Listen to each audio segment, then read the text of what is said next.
Up until this point in my life, I've never told anyone about this, but now that streak goes away. There was this notoriously rude teacher in my high school. We'll call her Miss Smith. She had many years of tenure within the school district, and by the time I was in high school, I had endured her verbal abuse in the classroom for several years, since she previously taught junior high and then transferred to the high school the same year I did. She would yell at students, call them names, the kind of thing that I don't think would really fly today. It was a different era back then, before cameras were everywhere, and when kids weren't really heard about things like this as much as they are today. In my senior year, I had an elective period where I was working in the library for an hour each day. It was more or less a waste of time. I would do tasks like straightening shelves, checking books in and out, that sort of thing. I started to get bored, like really bored. I would knock out all my library tasks for the day in less than 15 minutes. Then I would sit there at the desk for the next 45, just waiting for someone to come and need help or to check out a book. That's when I started poking around in the library's computer. There was a single computer at the front desk with a monochrome monitor, an old dot matrix printer that was ancient even back then, and a simple scanner we could use to scan the little barcodes on books to check them in and out. The computer ran an older version of MS-DOS and wasn't even connected to any other computers, let alone the internet. At this time, the internet was in its infancy, and there was no broadband or laptops or anything like what we have today. The library had a rather simple program that they ran on this computer which would print out a large batch of late notices from the attached printer, and a school employee would handwrite students' addresses on envelopes and mail them out to their homes in an attempt to get them to return overdue library books. I was heavily into computers and trying to teach myself programming at the time, so naturally I had started exploring the contents of the library's computer. It was primitive, all text-based, but their old version of software worked for what they used it for. It didn't take me long to come upon the text file that the overdue books program would use to print texts on the notices. The way it worked was the system would run a list of overdue books, then print out an overdue notice using students' names and addresses from a simple database, along with this block of text which was just to ask students to return the book. One day, Miss Smith called me out in front of an entire classroom of students. She accused me of messing with her desk, which I definitely didn't do. She was screaming, red in the face and furious. It was actually horrible. Well, later that day, during my library period, I hatched a bit of a plan. I first changed the system date and time on the library computer to the previous Saturday. Then I went in and edited the overdue notice text file. I typed up several long paragraphs detailing a number of Miss Smith's finer moments. It wasn't anything crazy, just detailing what an evil educator she was. I held nothing back either. When I was finished, I changed the system time on the computer back to be current, and then I checked my work. The timestamp showing the last time the file in question was edited showed a Saturday. The notices were printed out and mailed once a month, and as far as I knew, we had about a week until they ran the program and mailed them all out. I waited, and in about 10 days, students were talking about the new batch of notices. The teachers were all quiet about it, but everyone seemed to know. My plan had worked. I don't know how many homes my custom late notice text was mailed to, but at the time, I figured it to be around 50 or so, just based on how many late books were signed out. The school, of course, changed the late notice back to something close to what it was originally, but no one ever asked me about it, and I never told anyone. A couple of weeks later, Mrs. Smith ended up quitting. I guess the blowback behind closed doors was far more monumental than what we as students saw. Rumor was that she also had to move because no one in our school district wanted to pick up her contract. I don't know for a fact if it was my little text file edit that caused her to leave, but deep down in my soul, I sure hope it was.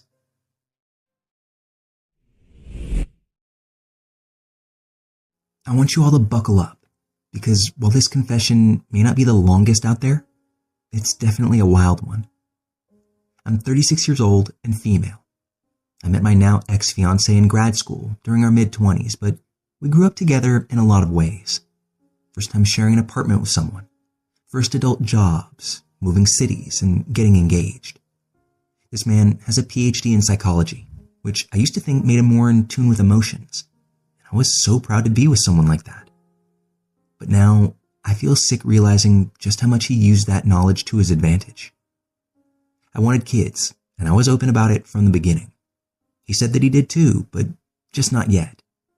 It was always some excuse. We're too busy with our dissertations. We just started new jobs. We should really wait until we're more financially stable. Maybe after I get this promotion. Definitely after we buy a house. There was, at least I thought, a valid reason to push it 6 months to a year. But then that became 2 years. I turned 36 not too long ago.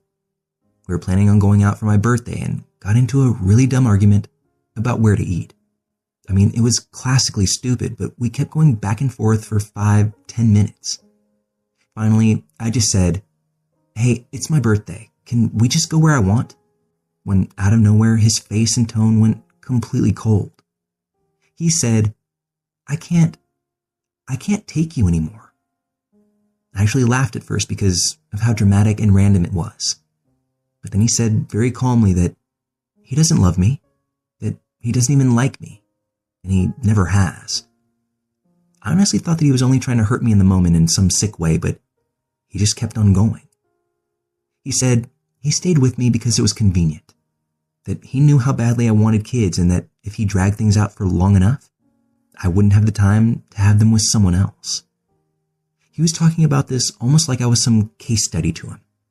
He said that he didn't want kids, but he also didn't want me to have them with anyone else. So he was waiting out my fertility clock. I feel ill typing this out. 10 years of my life wasted, becoming a part of his family, an engagement, even talking about baby names. All for him to just say that the whole time, he was attempting to run out my fertility. Perhaps the worst part is that looking back, I can see all of the little mind games and red flags now, clear as day. He'd tell me I was overreacting whenever I was upset. He'd say that I was projecting because of my own family issues, or it was my anxiety talking, when I dared to question why we weren't moving forward. He always made himself out to be some rational expert and made me consistently doubt my own instincts. I got the hell out and moved into a new place 2 weeks back. I didn't tell many people the address at all, but since then, I've been sent some weird letters with no return address a couple of times. Not exactly threatening, just unsettling. One note said, "I hope you're reflecting." Another had a pair of baby socks in it. No note, no message, just socks. I've also gotten random gifts, a book about emotional resilience, a blank candle that smells oddly reminiscent of one that we had in our shared apartment. Again, no labeled sender, but if I'm using Occam's razor, it's probably him. It sure feels like it, at least.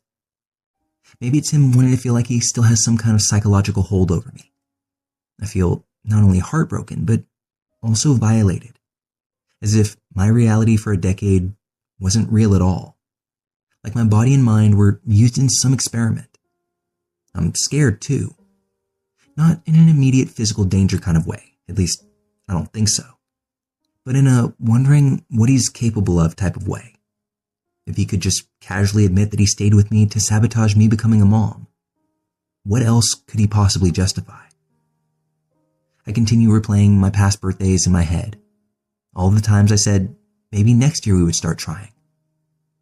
I feel grief for kids that don't even and may never exist because I don't think I can trust or get close to anyone again. If I'm being real, I don't even know why I'm posting this. Maybe to feel less crazy or to remind myself that none of this is even close to normal. If anyone out there has been through an ordeal with someone who weaponized language or psychological tactics against you, I'd really like to hear how you got your sense of reality back. Because right now, I feel like I can't even count on my own mind anymore. And that's terrifying.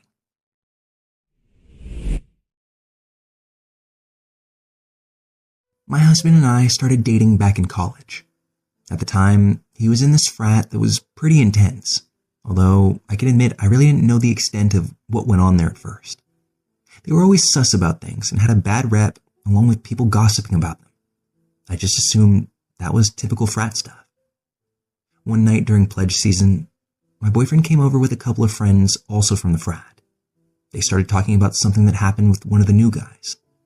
They were all hammered and passing a phone around, watching a video. I asked what was going on, and one of them showed it to me. The video was of a pledge sitting on the floor with a bunch of brothers yelling at him to keep drinking. I'm talking like chugging bottle after bottle, well after this kid was already out of it. I recognized my now husband, then boyfriend's voice as being one of the main guys in the video doing the yelling, and it made my stomach drop. The next day I found out that the kid ended up being hospitalized after someone found him laying outside. It got pretty serious. The kid was sick. I remember sitting in my dorm, feeling sick thinking about it. A few days after this, someone in the group chat sent the video around again, and they were trying to do damage control. I don't even remember why I saved it, but I did. I stared at it for a while and went back and forth on what I should do.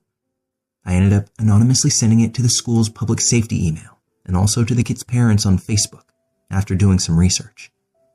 I made a fake Facebook account because of it. I just didn't want this associated with my name anywhere. I remember shaking the whole time, and for good reason because everything blew up after that. The school started an investigation. The video got around and it became a huge scandal. A bunch of guys got in trouble. My husband ended up getting expelled, and the frat itself was shut down. My husband was both devastated and furious. Now, nothing came out of it legally. The kid didn't want to press charges, wouldn't really talk, and no one else's face was shown, so I guess there wasn't enough proof to move forward. To this day, my husband is still bitter and talks about how someone snitched and ruined his life. He's always said that if he ever found out who leaked the video, he would make it his goal in life to destroy them. I believe that he thinks it was one of the pledges standing up for their friend, and he's never once suspected me. And yeah, we actually stayed together after all of this, which probably sounds crazy to most. Even now, I don't know if it was my guilty conscience or what that made me choose to stay with him. But he comes from a rich family, so at least financially, his life didn't really fall apart the way that it could have. His parents have set him up with different opportunities from their own connections over the years. Still, he was never able to graduate college or get the kind of job that he had hoped for. The whole thing followed him around for a long time. We're married with our own kids now, and it's been years, but every once in a while the topic comes up again. Usually when we hear about a hazing story in the news. That's when he'll go on a long tangent about how someone betrayed him and how much he hates the person even though he doesn't know who they are. I just sit there quietly, but being a mom myself now, my mind automatically runs to that kid on the floor, barely conscious, with everyone laughing and forcing more beers on him. If I hadn't sent the video, it's likely that nothing would have happened. But I stand by it, and if I could go back, I would do it all again. I know one thing for sure. Our sons will never be allowed to join a frat. My absent father reached out after 18 years of silence. I threatened him with a bill for $40,000. Well, not him directly. And for a little context, I'm an 18-year-old female. I live with my grandparents, as up until the age of 18, they were my legal guardians. My mom and stepdad, who has been in my life since I was about 2 or 3 years old, live in a different state. I mostly grew up with my grandparents. My parents weren't super active in my life, but I still love them to death. For the longest time, I thought my stepdad was my biological dad. I never even questioned why my last name was different and why I was Hispanic, whereas my dad and mom were both white. It never clicked to me that he wasn't my biological dad because I've always loved and treasured him. He's a good man. From the second I was born, my biological father, Michael, did not want me around. When my mom was pregnant with me, he was a douche to her. He drank and smoked, went out, cheated on her regularly. She wanted a divorce, and he lost his ever-loving shit. He beat the hell out of my poor mom, breaking her nose, giving her a black eye, everything. He trashed the house, all while his family watched and knew exactly what was happening. My grandma got my mother out of the house. When they agreed to call the cops to try to press charges, he ran away. My mom had given birth to me in a hospital. Her side of the family was there, as I was passed around the room. My bio-father's side was not. Of course, he wasn't present at the hospital, and for whatever reason, his side of the family just hated me. They called me names as an infant because I wasn't fully Mexican. I was too white, too pale, and they didn't want anything to do with me. For the 2 days I existed in my father's life, he didn't properly care for me. He let me sit around in the same diaper all day, let me develop rashes, and clearly neglected me. When my mom filed for divorce and they split up, he tried to legally sign me away. His family, though, tried to frame my mom for abuse. It was all a mess. The point is, after a few months, he was all just a bad memory for my mom, nothing to me, and then there was radio silence for years. Last year when I was 17 and almost at my 18th birthday, his sister, my aunt, tried reaching out to me on Facebook. I blocked her and every single related last name on our friends list. I never responded to her text, and it was silence again for a few more months. Well, I was at work today and I took out my phone as we weren't busy, and I was texting this guy I like. I see a notification request from Instagram. I just thought it was spam, but I opened it and saw that it was a message from my cousin on my dad's side. The message read as follows. I'm only editing the names here. Everything else is copied and pasted. Hi. I know this is somewhat weird and random, but I wanted to introduce myself. My name is Jay, and I'm your oldest cousin on your dad's side. Your dad is one of my 2 uncles, and you were born when I was about 8. I believe my mom reached out to you sometime last year on Facebook, and I just wanted to extend my own arms in saying I am completely here for whatever you want to know about our side of the family. Anything you've wondered about your dad, or even me and my mom's part in your life, I'm here for. I do understand that this is completely your choice, and you may even need time to process, so no rush. Please take this as lightly as you need, but know that the olive branch is here. I screamed at my phone and had to walk into the back. I screenshot the text and sent it to my mom. She replied with this. They will not stop. You're welcome to tell her what you want, even just that you don't want to know them at all and to stop contacting you if that's what you want.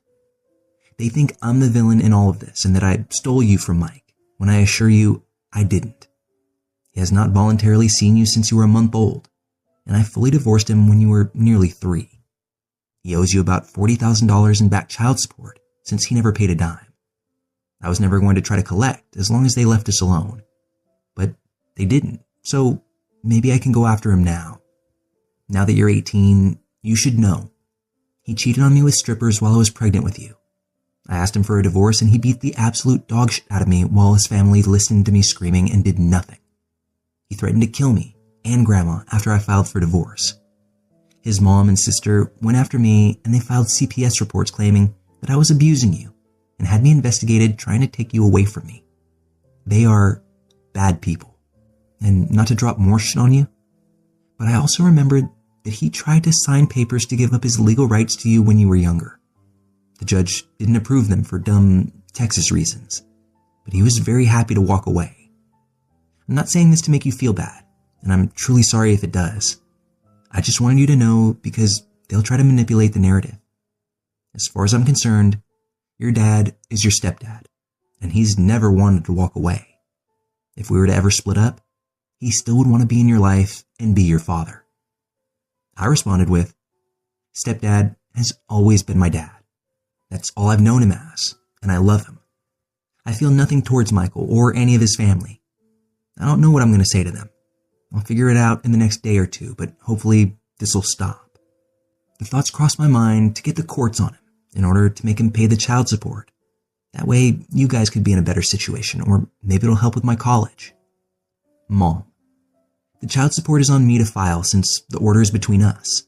At the very least, it'll ruin his life a little bit because while he doesn't work to avoid having to pay, they'll seize his wife's money. It's a real FA-FO situation, I guess. I really hope that they'll just leave you alone. It's been 18 years and they didn't say a word until you became an adult. It was at this point that I finally realized just how I should respond to Jay. Now, I have never, ever been a straightforward person. My spine is jelly-filled. I don't like to speak up, and I barely draw boundaries. However, something inside of me switched, and I typed up an absolute storm. She reached out on IG, as previously mentioned, which meant that I had a word limit on my text, and it took 3 long texts in order to fully respond to her. I think that I dug her an absolute new one. I said, "Hey Jay, I'm sure you're reaching out because you guys are interested in getting to know me. That would make sense as you're one of several people from your family that has tried to find me. I'll grant you a little information. I'm 18 now. I'm attending college for nursing in the fall. I was granted a nearly full scholarship.